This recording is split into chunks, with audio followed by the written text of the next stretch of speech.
Next up, we have Virginia Tech offensive tackle Christian Darrisaw, who, he's a very fun guy to watch. I'll just say that, put that there, and kind of table that discussion until we get into his grade. But just in terms of his measurables and whatnot, 6'5", 314. I think he looked and played a lot bigger than he actually is, but good size regardless. In terms of, I usually like to talk about the pro day numbers and whatnot here. Didn't do anything but the on the field drills, right? So we don't have like a 40, we don't have a bench press number, which kind of surprised me because I thought he would do pretty well. In all honesty, I know he does have 34 and a half inch arms, which the longest so far that we've done between Leatherwood, Sewell, and Rashawn Slater. Longest so far, which obviously, I mean, I've talked about before. I don't personally care about length, but it obviously is a pretty big factor for most people, right? Getting right into my sort of observations and what I thought of him, I think he's a very interesting prospect. I mean, just going down the list here, I thought that his pass protection was pretty good, borderline very good at times. I think that, one thing that he does well, but at the same time needs to work on, particularly in both phases as a pass blocker and a run blocker, is the utilization of his hands. Right, he has like absolute firecrackers for hands. Like I don't know what he does on his time off, but like we're talking like weapons of mass destruction with Darrisaw. And obviously I'm being hyperbolic a little bit, but when he's able to get his hands on you and when he uncorks his hands and gets a good punch on you, you are just stuck. There's nothing you can really do. And that for me at least is the reason he won very many of his pass rush reps. The reason that he's losing some of them, at least in my opinion, there's a couple of reasons why, but first of which is that a lot of times he's placing his hands and not punching his hands. So what do I mean by that, right? Because that some people might have no idea what I'm talking about. So punching your hands is when you kind of load up in a sense and then forcibly strike forward, obviously. Ideally, when your opponent is so far away that you can still reach them, but they're not really able to reach you, right? That's the whole utilizing and understanding your length. Well, what Darrisaw does on a lot of reps that I feel like are less impressive is he's placing his hands. So what do I mean by that? Instead of the forcible strike, he's more so just sort of dangling them out there, almost like he's about to hand fight with somebody and playing from there. And then that results in, instead of, the visible, when he's punching, there's a very visible like impact with the defender where they, sort of bounce back. Instead, when you place them, there's no, there's no reaction. So a couple reasons why you might do this. The first of which that I kind of suspect with a guy like Darrisaw is he doesn't trust his quickness necessarily. So just for example, right, try and visualize this. You're a left tackle, and there's a tight 5 technique, maybe a 4 technique lined up, head up or just outside of you, and you're worried that they are going to first step spike into the B gap, right? But maybe there's no schematic tells that you like. There's nobody hanging off the edge as well to be a C gap guy. There's no defensive lineman in terms of defensive tackles that appear to be twisting, right? So there's no tells. You just have a strange feeling that if he does do that, and your first step is a 45-degree kick step out, he's gonna beat you because you don't have the quickness and really the reaction time to be able to work off of that first kick step and then power step down and cut him off with your feet, right? So what would you maybe do? You would maybe, instead of getting those hands corked and ready to throw, you would just take them out of your stance and you'd kind of dangle at least one of them, typically your inside hand, you dangle it out there as almost a safety net, right? So I'm going to kick to my left, but I'm going to keep my right hand free and sort of in front of me just in case that guy spikes. That way I can catch him, right? I can sort of, instead of punching him, if I'm going this way and he goes that way, I can sort of catch him here and give myself time to recover, if that makes any sense. I'm not sure if that's what Darrisaw is doing or why he's doing it. That would be what I would have to guess based off his athletic profile, at least what I saw.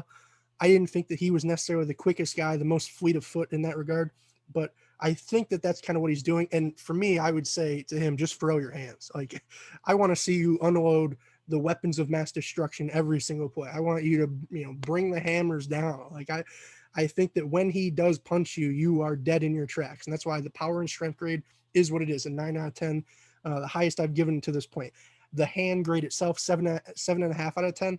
The only reason I gave him that low, if he was throwing every time, it'd be significantly higher. I just gave him that because he's not throwing every time, right? Other concerns. Sometimes on his past sets, this is another reason for a couple points off there.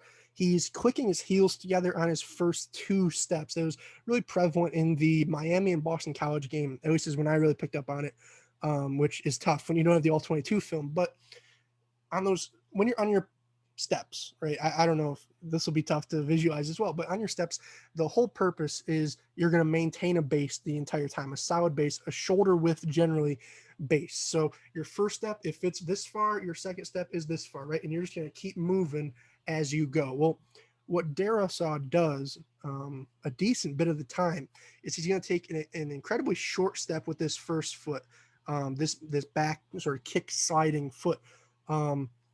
He's going to take a short step and he's going to take a big step with this inside foot, right? Because now there's a lot of ground to cover to make sure that edge rusher doesn't beat you. Now he's clicking his heels together and compromising his base. What does that mean? On a lot of plays, it doesn't mean much, right?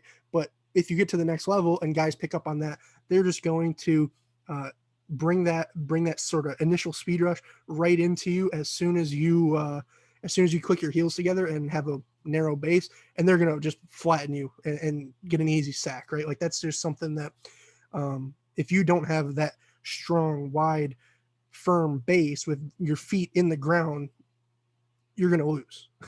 And people at the college level can't always capitalize. At the NFL level, I promise you they will. So got to fix that.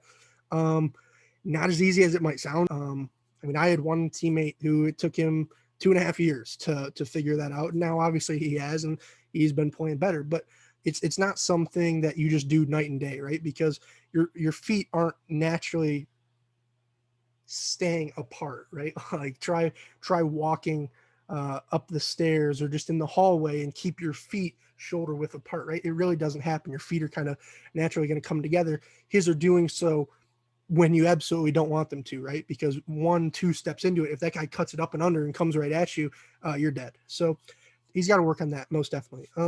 Otherwise, I think that his leverage can sometimes be a little bit questionable, which I think in large part is why I knocked him on balance. There's a couple plays where he's just getting too upright, and with that, he's also stopping his feet on a couple plays, and I think that that's causing some of his balance issues as well. I shouldn't say issues. It's a 7 out of 10, but it's a cause for concern in that regard. Otherwise, physicality and finishing, this was an interesting grade because he's probably the most physical finisher of anybody that we have done to this point, right? Any of the four guys.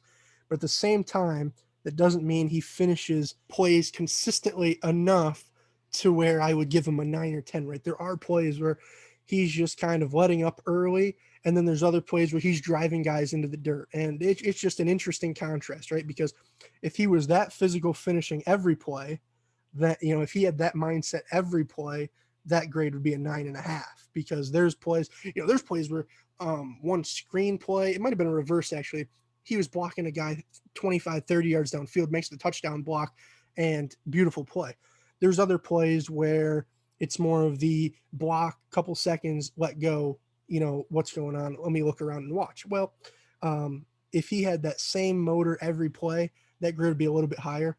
I'm not as concerned about it because, there's a lot of plays where he's driving guys into the dirt, but at the same time, I just wish that he was playing to the whistle more often, if that makes sense. Otherwise, IQ and awareness is what it is. Nothing too crazy, high or low.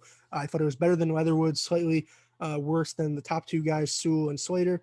And then size and length, 4.5, athleticism, a 3. Like I said, I don't think he's quite to the athletic sort of standard that the other three guys have set, but I think that he is still certainly solid. I know in my notes, initially I wrote kind of big, comma, lumbering, right? I think that on a lot of those running plays, when you ask him to get out into space, when you ask him to climb to the next level, pull around maybe, block somebody that's not in his immediate vicinity, maybe 2-3 steps away, I think that's when he looks more like a bigger, stiffer, uncomfortable guy. But if you're just having him sort of go downhill and pound guys with those hands, I think that the athleticism is pretty much neutralized at that point, because with that strength, it doesn't really matter. And another thing I should note with the strength is that I don't even think he's reached his full potential in that regard. I think that there's a lot of plays where he, with his leverage, kind of playing upright like that, he's not really even uncorking his hip, and his hips are where you're going to generate the most power. And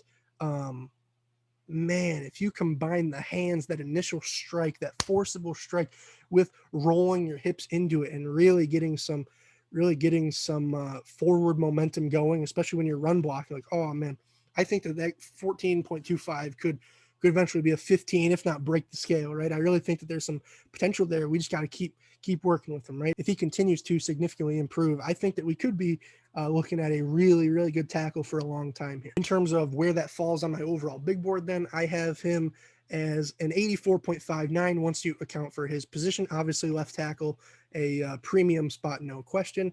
I think that puts him right in that first round discussion. I have him as the third overall tackle so far. Not sure who else is potentially going to, be in that conversation with him. Obviously, there's a couple guys, Jalen Mayfield, Sam Cosmi, but it'll be tough to be better than Darrisaw after what he was showing. Really, just an intriguing guy. I think that, myself and 32 O-line coaches included, guaranteed that, you'd love to get your hands on a guy like this, who the physical tools in terms of the just the raw power, the raw strength, it appears to be there and in bunches, right?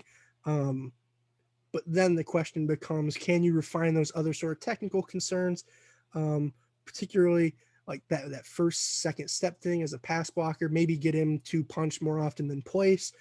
Just some of those things that I talked about. I think if you can clean those things up, we might be looking at our third sort of Pro Bowl caliber tackle out of this draft class so far, right? And like I said, we still have a couple more guys that could potentially push their name into that discussion. So an interesting prospect. I'll be intrigued to see where he goes. And it's tough to kind of predict where that's going to land him overall, whether that's going to be top 15, top 20, top 25. I would say knowing some of the QB talent that we have left, knowing wide receivers, Kyle Pitts, obviously a couple cornerbacks, linebackers, I would say obviously top 20-ish. I would say. I think that's probably the perfect spot. I think back to where like a Colton Miller went at 15, and I thought that was too high personally for Miller, but I think that a little bit later in that sort of 18 to 22 range would be perfect for a guy like Darrisaw, who kind of reminds me of Miller a little bit. I think he's further along technically, but he has less physical upside. Miller was like 6'9", I believe, but he's definitely more refined and will be a better player day one. I wouldn't be shocked if he goes. I mean, I've seen him as high as top 10 in some various mock drafts and discussions. I don't think I necessarily will have him that high, but obviously we'll have to wait and see as we continue to grade more guys. So if you guys want to see me grade more guys, if you're enjoying the video, if you enjoyed this video, make sure you obviously subscribe. Make sure you leave a like, leave a comment. Tell me what are your thoughts on Christian Darrisaw? Do you see just the haymakers that I'm talking about? Do you see these sort of hands that I'm talking about on a not play-to-play basis, obviously? Like I said, I wish he would uncork him more, but are you seeing the occasional haymakers that this man is dropping? Because it was fun film to watch, in all honesty. I hope that the rest of these tackles are like Christian Darrisaw in that regard, is just fun evaluations to do, because he's definitely a fun one. It'll be fun to see where he goes. And yeah, with that being said, hope you guys enjoyed the video. Hopefully I'll see you in the next one. I'm mic'd up. Now I'm micing out. Peace, guys.